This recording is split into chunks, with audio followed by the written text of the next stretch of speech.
Good morning Telangana. This is Rajesh Sharma. మొత్తానికి ముహూర్తాలు ఖరారైపోయాయి. Yes, ఇదేదో వివాహాలకు సంబంధించిన ముహూర్తాలు కాదు, పదవి ప్రమాణ స్వీకారాలకు సంబంధించిన ముహూర్తాలు. కేంద్రంలో మూడోసారి అధికారంలోకి రాబోతున్న ఎన్డీఏ తరపున ప్రధానమంత్రి నరేంద్ర మోదీ రేపు అంటే 9వ తేదీ సాయంత్రం 7:15 పదవీ ప్రమాణ స్వీకారం చేయబోతున్నారు. అదే సమయంలో ఆంధ్రప్రదేశ్లో తిరుగులేని విజయాన్ని సాధించిన తెలుగుదేశం పార్టీ అధినేత చంద్రబాబు 12వ తేదీ ఉదయం 11 గంటలకు సీఎంగా పదవి బాధ్యతలు చేపట్టబోతున్నారు. ఇదే సమయంలో ఇటు తెలంగాణ విషయానికి వస్తే టీపీసీసీ ప్రక్షాళన దిశగా, అదే రకంగా క్యాబినెట్ పునర్వ్యవస్థీకరణ దిశగా అడుగులు పడుతున్న సంగతులు తెలుస్తున్నాయి. మొత్తం మీద దీనికి సంబంధించిన అన్ని అంశాలు ఇవాల్టి దినపత్రికల్లో కనిపిస్తున్నాయి. ముందుగా తొలి వెలుగుకు సంబంధించిన ఈ పేపర్ చూద్దాం. కొత్త మంత్రులు వీళ్లే అని ప్రధానమైన శీర్షిక కనిపిస్తుంది మనకు. 2-3 రోజుల్లో కేబినెట్ విస్తరణ, ప్రముఖంగా వినిపిస్తున్న కోదండరాం పేరు తెరపైకి. మరికొందరు కీలక నేతలు ఢిల్లీకి వెళ్లిన సీఎం రేవంత్ రెడ్డి, నేడు అధిష్టానం పెద్దలతో చర్చలు, పీసీసీ చీఫ్ మంత్రివర్గ విస్తరణ ఫైనల్ అంటూ వివరాలు కనిపిస్తున్నాయి. ముఖ్యంగా టీజేఎస్, కాంగ్రెస్ పార్టీకి మిత్రపక్షమైన టీజేఎస్ అధినేత కోదండరాంను తెలంగాణ కేబినెట్లోకి తీసుకుపోతున్నారన్న వార్త మనం ప్రధానంగా చూడవచ్చు తొలి వెలుగు దినపత్రికకు సంబంధించి చూస్తూ ఉంటే. ఇక రాష్ట్రంలో నకిలీ బీర్లు అని కూడా ఒకటి కనిపిస్తుంది. ఇది అలిగేషన్స్ కొనసాగుతున్నాయి. మొత్తం మీద కొన్ని ప్రైవేటు కంపెనీలు, కొన్ని రాష్ట్రాలలో బ్యాన్కు గురైన కంపెనీలను ఇక్కడ బీర్లు ఉత్పత్తి చేయడానికి రాష్ట్ర ప్రభుత్వం అనుమతించిందంటూ ప్రధాన ప్రతిపక్షం బీఆర్ఎస్ ఆరోపిస్తుంది. దానికి సంబంధించిన వార్త కనిపిస్తుంది. అదే రకంగా మల్లారెడ్డి కాలేజీలో అన్నంలో పురుగులు అన్ను ఇంకొక వార్తను కూడా చూడవచ్చు. మల్లారెడ్డి కాలేజీలో అన్నంలో పురుగులు, లక్షల్లో ఫీజులు తీసుకుని పురుగుల ఆహారం వడ్డింపు, విద్యార్థుల ప్రాణాలతో మల్లారెడ్డి చెలగాటం. గతంలోనూ ఆహారంలో బొద్దింకలు, పురుగులు, యూనివర్సిటీ ఎదుట విద్యార్థుల ఆందోళన, వివాదాస్పదంగా మారిన యాజమాన్యం తీరు అన్న వివరాలు కనిపిస్తున్నాయి మనకు తొలి వెలుగు ఈ పేపర్లో. ఇక ఈనాడు దినపత్రిక విషయానికి వస్తే సమిష్టిగా నిర్ణయాలు అంటూ నిన్న ఎన్డీఏ సమావేశంలో ఎన్డీఏ తరపున ప్రధానమంత్రి అభ్యర్థిగా ఎన్నికైన తర్వాత నరేంద్ర మోదీ చేసిన వ్యాఖ్యల ఆధారంగా మనం ఈ వార్త చూడవచ్చు. కలిసికట్టుగా ముందుకెళ్తాం, ఎన్డీఏ అత్యంత బలమైన కూటమి, 100 సీట్లైనా కాంగ్రెస్కు రాలేదు, దక్షిణాదిలోనూ కమలానికి ఆదరణ, ఎన్డీఏ పక్షాల ఎంపీలు నేతల సమావేశంలో మోదీ అన్న వివరాలు కనిపిస్తున్నాయి. అదే రకంగా నేటి నుంచి టీచర్ల బదిలీలు, పదోన్నతులు అంటూ తెలంగాణకు సంబంధించిన వార్త కనిపిస్తుంది. మల్టీ జోన్ 1-2 వారీగా షెడ్యూల్ జారీ, జోన్ 1లో ఈ నెల 22కు, జోన్ 2లో 30వ తేదీకి ప్రక్రియ అంటూ వివరాలు కనిపిస్తున్నాయి మనకు ఈనాడు దినపత్రికలో. అదే రకంగా ఊపందుకుంటున్న కాళేశ్వరం పనులు అంటూ నిన్న మంత్రి ఉత్తమ్ కుమార్ రెడ్డి కాళేశ్వరం పరిధిలో ఉన్న బ్యారేజీలను సందర్శించారు. ఆ సందర్భంగా దానికి సంబంధించిన వార్త కనిపిస్తుంది.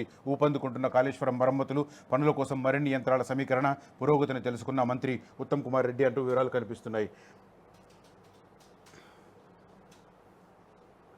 ఇక ఆంధ్రజ్యోతి దినపత్రిక వస్తే సేమ్ ఈనాడు బ్యానర్ ఐటమ్ ఏదైతే ఉందో దానిలాగానే ఇక్కడ కూడా వార్త కనిపిస్తుంది. ఇక సమిష్టి నిర్ణయాలు, ఎన్డీఏ స్ఫూర్తికి అనుగుణంగా పనిచేస్తా, జీవన నాణ్యతపై దృష్టి సారిస్తాం, సామాన్యుల జీవితాల్లో ప్రభుత్వ జోక్యం తగ్గిస్తాం, ఎన్డీఏ ఎంపీలకు 24/7 అందుబాటులో ఉంటా, ఏపీ విజయం అభివృద్ధి ఆకాంక్షల ప్రతిబింబం, చంద్రబాబుకు పేదల సంక్షేమమే ముఖ్యం, పవన్ కేవలం పవన్ కాదు ఒక తుఫాన్, కాంగ్రెస్ వచ్చే 10 ఏళ్లలో కూడా 100 దాటదు, తెలంగాణలో కాంగ్రెస్ సర్కారు విఫలమైంది, అందుకే మాకు రెట్టింపు సీట్లు, ప్రధాని మోదీ అంటూ వివరాలు కనిపిస్తున్నాయి. ఎన్డీఏ పక్ష నేతగా మోదీ ఏకగ్రీవ ఎన్నిక, చంద్రబాబు, నితీష్, పవన్ తదితరుల మద్దతు అన్న వివరాలు కనిపిస్తున్నాయి. అదే రకంగా ముహూర్తానికి సంబంధించి రేపు మోదీ ప్రమాణం రాత్రి 7:15 రాష్ట్రపతిని కలిసిన ఎన్డీఏ నేతలు మోదీని పార్లమెంటరీ పార్టీ నేతగా ఎన్నుకున్నట్లు రాష్ట్రపతికి లేఖ, టీడీపీకి 2 కేబినెట్, 2 సహాయ మంత్రి పదవులు, జనసేనకు స్వతంత్ర హోదా పదవి అంటూ వివరాలు కనిపిస్తున్నాయి. అదే రకంగా చంద్రబాబు ఈ సందర్భంగా చేసిన వ్యాఖ్యల ఆధారంగా కూడా ఇంకొక వార్త చూడవచ్చు. సరైన టైంలో సరైన నేత, మోదీపై చంద్రబాబు ప్రశంసల జల్లు,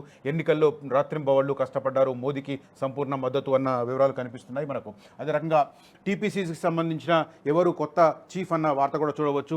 టీపీసీసీకి కొత్త చీఫ్ ఎవరో, పార్టీ అధ్యక్ష పదవి బరిలో ముఖ్య నేతలు, కీలకంగా మారనున్న సామాజిక సమీకరణాలు, బీసీలకు పదవి కేటాయించే అవకాశం, రేసులో పొన్నం, మధు యాష్కి, సురేష్ షెట్కార్, పరిశీలనలో సీతక్క, బలరాం నాయక్ పేర్లు, మాదిగ కోటాలో సంపత్ కుమార్ యత్నాలు, పీసీసీ చీఫ్పై నిర్ణయం, తర్వాతే మంత్రివర్గ విస్తరణ అన్న వివరాలు కనిపిస్తున్నాయి. అదే రకంగా నీట్కి సంబంధించిన వార్త కూడా కనిపిస్తుంది మనకి ఇక్కడ. నీట్పై నీలినీడలు, పరీక్ష నిర్వహణ ఫలితాలపై తీవ్ర ఆరోపణలు ఉన్న వివరాలు చూడవచ్చు. ఇక ఏపీలో అధికారుల బదిలీకి సంబంధించి ఒక కీలకమైన వార్త చూస్తున్నాం. ముఖ్యంగా గత ప్రభుత్వంలో దూకుడుగా వ్యవహరించిన మొత్తం అధికారులను పక్కన పెట్టే ప్రక్రియకు ఏపీలో బీజం పడింది. దానికి సంబంధించిన వార్త చూస్తున్నాం. ఏపీ సిఐడి నుంచి సంజయ్ అవుట్, విజిలెన్స్ నుంచి కొల్లి రఘురామిరెడ్డి తొలగింపు, కొత్త సిఎస్ నీరబ్ కుమార్ ఉత్తర్వులు అన్న వివరాలు కనిపిస్తున్నాయి. మనందరికీ తెలుసు, దేశవ్యాప్తంగా సంచలనం రేకెత్తించిన చంద్రబాబు అరెస్టు వ్యవహారానికి సంబంధించి అత్యంత కీలకంగా దూకుడుగా వ్యవహరించిన వ్యక్తి సంజయ్. దానికి సంబంధించిన వార్త ఆయన్ని పక్కన పెట్టిన పరిస్థితి. దానికి సంబంధించిన వార్తను చూడవచ్చు. అదే రకంగా తెలంగాణకు సంబంధించిన మరిన్ని వివరాలు కనిపిస్తున్నాయి. నిన్న మేడిగడ్డ ప్రాజెక్టు సందర్శనకు ఉత్తమ్ కుమార్ రెడ్డి వెళ్లారు మంత్రి. దానికి సంబంధించిన వార్త చూస్తున్నాం. 28లోగా పనులు పూర్తవ్వాలి, మరమ్మతులు ఆలస్యమైతే కఠిన చర్యలు, రెయిన్బోవళ్లు పనులు చేయించండి, బ్యారేజీల పరిశీలనలో అధికారులను ఆదేశించిన మంత్రి ఉత్తమ్. నివేదికలు అందాక బాధ్యతలపై చర్యలు. తుమ్మిడిహట్టి వద్ద బ్యారేజీని నిర్మిస్తాం, లక్ష్మీ పంప్ హౌస్లో 11 మోటార్లకు మరమ్మతులు చేయిస్తామని వెల్లడి అన్న వివరాలు కనిపిస్తున్నాయి మనకు ఆంధ్రజ్యోతి దినపత్రికలో. ఇక వెలుగు దినపత్రిక విషయానికి వస్తే ప్రధానంగా మనకు మాది సక్సెస్ఫుల్ కూటమి అంటూ మోదీ చేసిన వ్యాఖ్యల ఆధారంగా బ్యానర్ కనిపిస్తుంది. ఎన్డీఏ అంటేనే గుడ్ గవర్నెన్స్ మోదీ అన్న వివరాలతో మనం దీనికి సంబంధించిన వార్త చూడవచ్చు. అదే రకంగా త్వరలో రాష్ట్ర కేబినెట్ విస్తరణ అంటూ తెలంగాణకు సంబంధించిన వార్త కనిపిస్తుంది. అంతకంటే ముందే పీసీసీ చీఫ్ నియామకం, నామినేట్ పోస్టులు కూడా భర్తీ, వివిధ సమీకరణాల ఆధారంగా పదవులు. హైకమాండ్తో చర్చించేందుకు ఢిల్లీ వెళ్లిన సీఎం రేవంత్ రెడ్డి ఇవాళ సిడబ్ల్యూసీ మీటింగ్కు హాజరు. కొత్తగా ఎన్నికైన కాంగ్రెస్ ఎంపీలకు నేడు ఖర్గే డిన్నర్. హాజరు కానున్న రేవంత్, రాష్ట్ర ఎంపీలు అన్న వివరాలు మనం వెలుగు దినపత్రికలో చూడవచ్చు. అదే రకంగా తెలంగాణకు సంబంధించి కేసీఆర్ 2 లక్షల కోట్లు గంగలో పోసిందంటూ మంత్రి ఉత్తమ్ కుమార్ రెడ్డి నిన్న బ్యారేజీ సందర్శన సందర్భంగా చేసిన వ్యాఖ్యను మనం ప్రధానంగా చూస్తూ ఉన్నాం వెలుగు దినపత్రికలో. ఇక నమస్తే తెలంగాణ దినపత్రిక విషయానికి వస్తే మనకు ప్రధాన వార్త కనిపిస్తుంది. టీచర్ల బదిలీలు నేటి నుంచి అన్న వార్త ప్రధానంగా చూడవచ్చు. పదోన్నతుల ప్రక్రియ కూడా ప్రారంభం. 2 మల్టీ జోన్లకు వేర్వేరు షెడ్యూల్. టెట్ లేకున్నా ప్రమోషన్లు.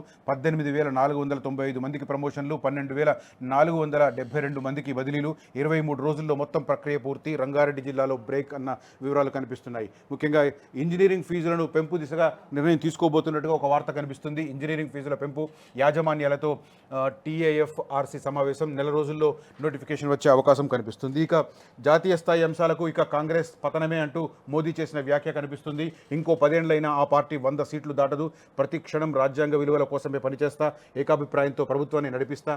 ఎన్డీఏ ఎంపీల భేటీలో ప్రధానమంత్రి నరేంద్ర మోదీ అన్న వివరాలు కనిపిస్తున్నాయి మనకు ప్రధానంగా నమస్తే తెలంగాణ దినపత్రికలో. ఇక నీట్గా అక్రమాలు అంటూ నీట్ వ్యవహారానికి సంబంధించిన వార్త చూడవచ్చు.